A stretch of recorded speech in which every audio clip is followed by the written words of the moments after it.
Hi everyone, I am Parvati. I am a student of Lovely Professional University. Uh, Today I am discussing about a topic that ultra high temperature processing or UHT processing. In this section, I am explaining about the UHT processing and various types of UHT processing. Ultra high temperature process or UHT process.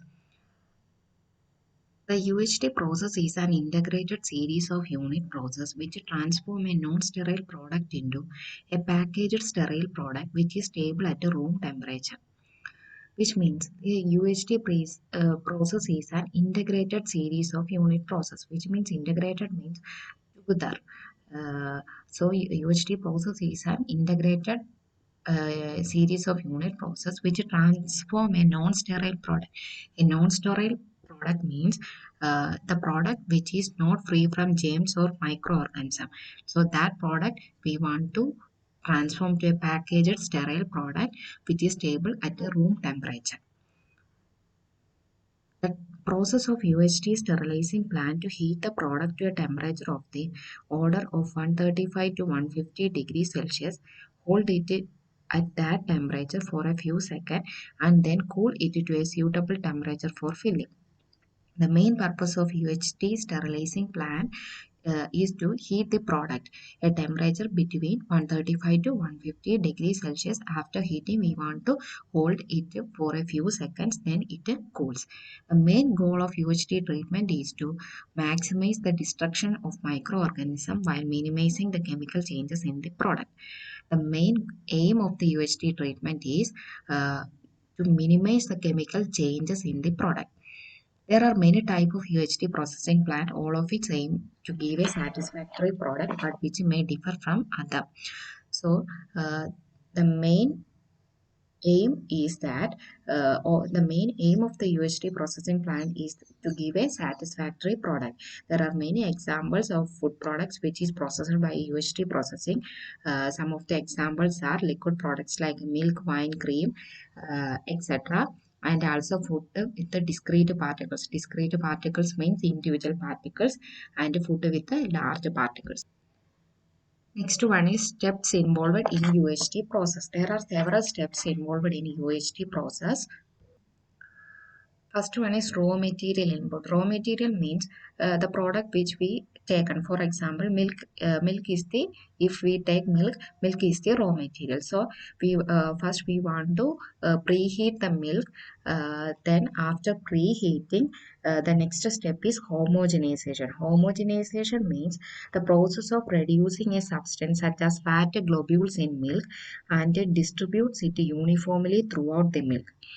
If when the milk is properly homogenized, the cream will not rise to the top. So after homogenization, again we will preheat the product. Then after preheating, we will hold for a few seconds at preheated temperature. Then after holding, again we will heating to a sterilizer temperature. Then after heating to sterilization temperature, then again we hold for a few seconds at the sterilization temperature. Then after holding, the initial cooling will be taken. After initial cooling, the again homogenization take place. Then after homogenization, final cooling. After final cooling, it will be aseptic packaging. Then it packaged. Then the packaged product will be stored. Next one is type of UHT process. There are many type of UHT process. The main two types are steam or hot water or by using electricity. So in steam or hot water, mainly two types: indirect heating and direct heating with steam. In indirect heating, there are mainly three types: plate, tubular, and scraped surface system. So again the tubular system is again divided into concentric and shell, concentric tube and shell and tube system. Then direct heating system include injection system and infusion system. Then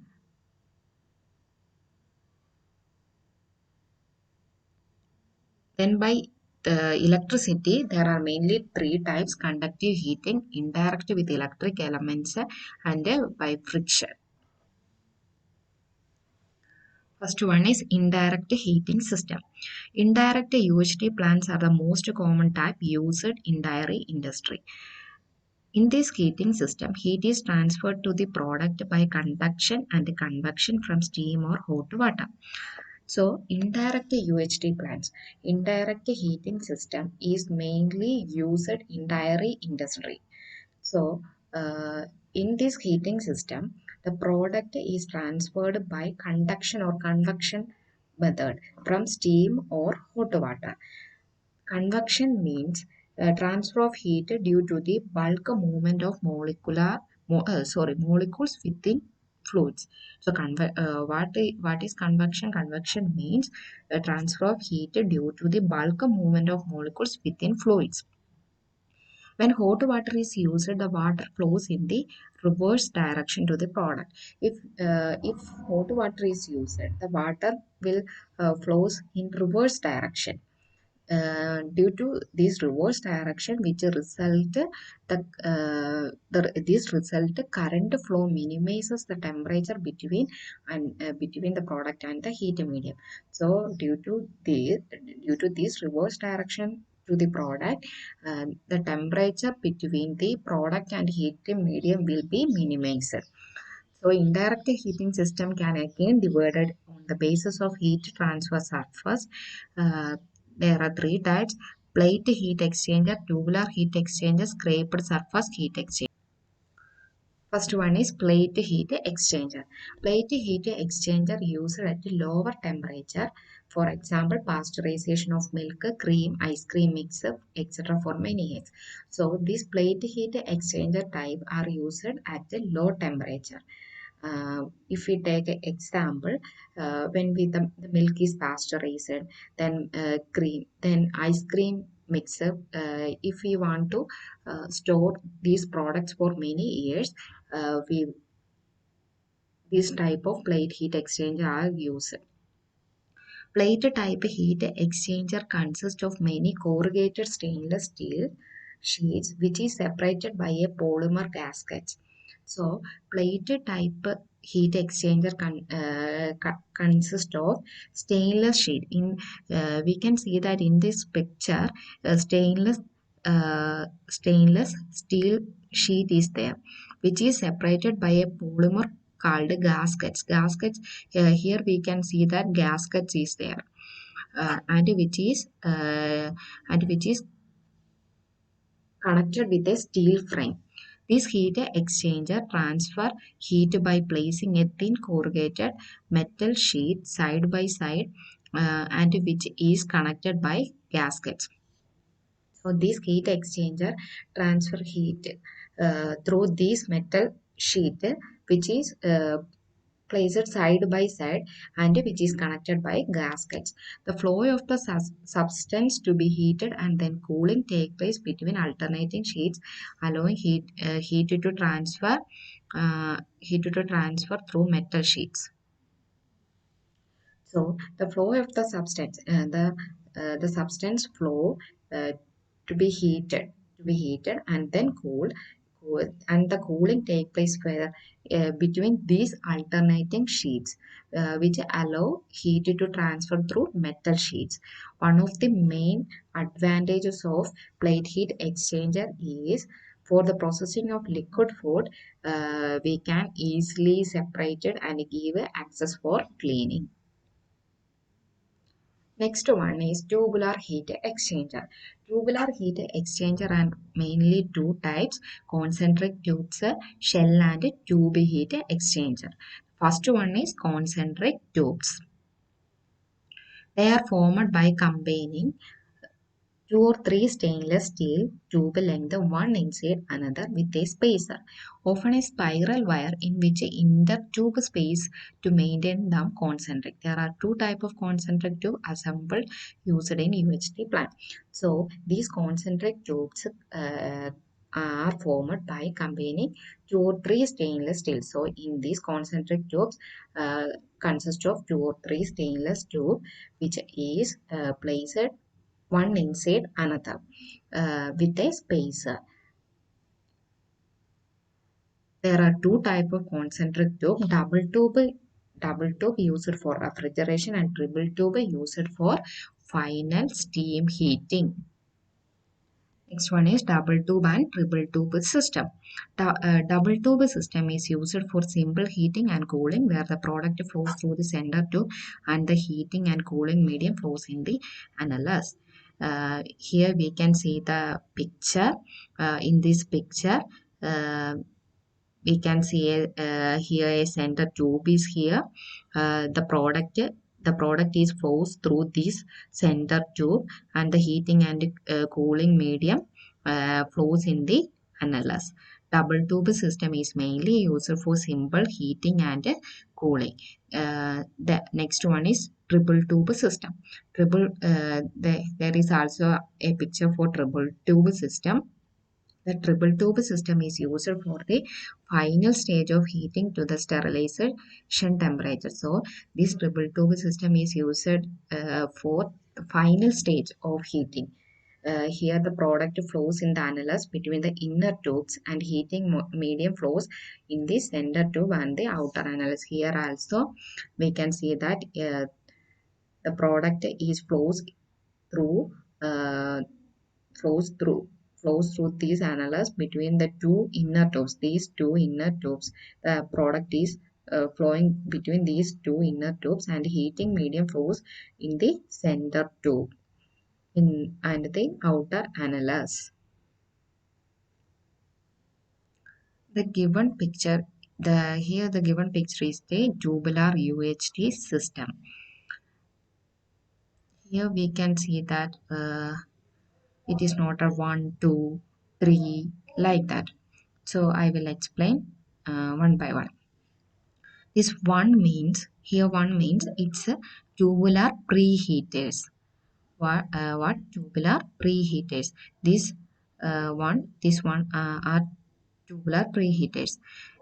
Between these tubular preheaters, a homogenizer is there.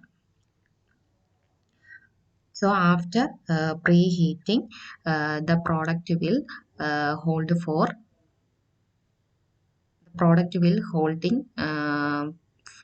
holding at this position at 95 degree Celsius. After holding for a few seconds, then the product will heat to a sterilization temperature. Then after heating at a sterilization temperature, the product will again hold for a few seconds at 140 degrees Celsius. These 5 and 6 sections are initial and final cooling sections.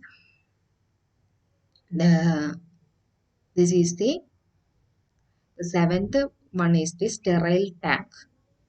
So in this picture, it shows the heat regeneration loop from the initial cooling section to the initial preheating section. This is a simple diagram of tubular UHT system.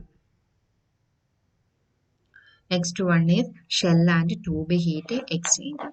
There are several forms of shell and tube system is used.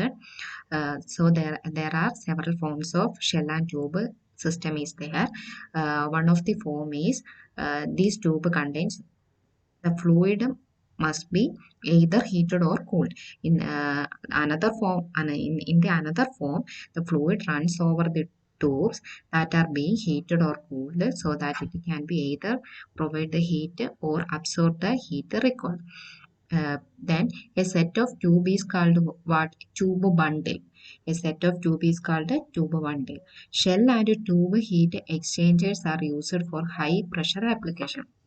For high pressure applications, which type of heat exchanger is used?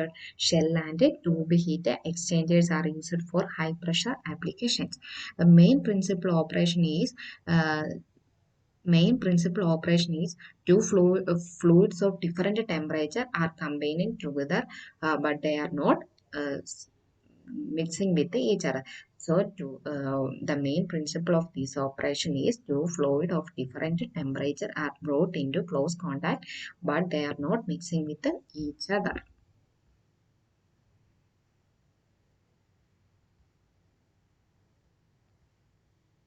Next one is scraped surface. Next one is scraped surface. The scraped surface heat exchanger used mechanically for forced convection to improve heat transfer. So scraped surface heat exchangers is used for mainly for what? To improve heat transfer. It is a specialized form of heat exchanger. It has relatively poor energy efficiency compared to plate and tubular system. In this system, we can see a picture here. It consists of a jacketed cylinder. So the product is passes along the cylinder, and a jacket contains the heating or cooling medium. The heating and cooling rates are quite low, and the process is more expensive because of the higher capital and maintenance cost. The heating and cooling rates are very low, but this process is more expensive because of the higher capital and more maintenance cost is there. Uh, then it may be used for sterilization and pasteurization process. Then other specialized uses of scraped surface are ice cream freezing, margarine, and low fat spreads. Next one is direct heating system. In direct heating system, the product has been preheated indirectly to 70 to 80 degrees Celsius, is heated to sterilization temperature by mixing it with steam. So in direct heating system, the product has been preheated at what temperature? 70 to 80 degrees Celsius, then which is heated to a sterilization temperature by mixing it with the steam. The steam may be injected into the product, which is known as steam injection or steam into product. If the product may be pumped into a steam, which is known as infusion or product into steam.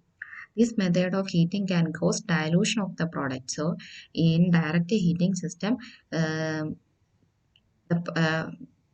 can cause dilution of the product. Cooling of the product done by indirect heating exchanger, which is suitable to the product characteristics. So, in direct heating exchanger, in direct heating system, cooling of the product is cooling of the product is done by a suitable indirect heat exchanger, which is suitable to the product characteristics, and therefore added water will remain in the product. So the direct heating system is again divided into two: injection system and infusion system. An injection and infusion system. Injection system. The principle of steam injection system is the rapid condensation of steam to give a rapid heating to prevent the passage of bubbles of condensed steam into a holding tube. The main principle of steam injection is the rapid condensation, which give a rapid heating and prevent the passage of bubbles uh, passage of bubbles of condensed steam to the holding tube. Rapid condensation is achieved by introducing steam into liquid in the form of thin sheet. Uh, in the last slide, I explained that the steam into the liquid is known as what? Injection system. So rapid condensation is achieved by introducing steam into liquid in the form of what? Thin sheet, which is easily accessed to the liquid at both sides. Next one is infusion system. In infusion or product into steam. Next one is infusion system. In infusion or product into steam system are similar to injection system, except the method of mixing the product with the steam. In infusion system, there is only one difference with the injection system, except the method of mixing the product.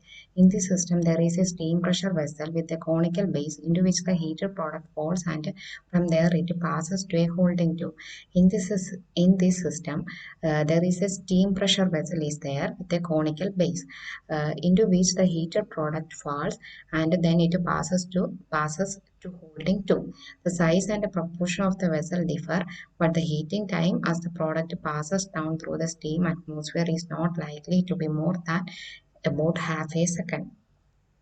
The size and proportion of the vessel differ from one another, but the heating time of the product uh, product likely to be more than about half a second. This is a simple diagram showing steam injector designs and infusion system. This is the picture of injector designs and this is infusion system.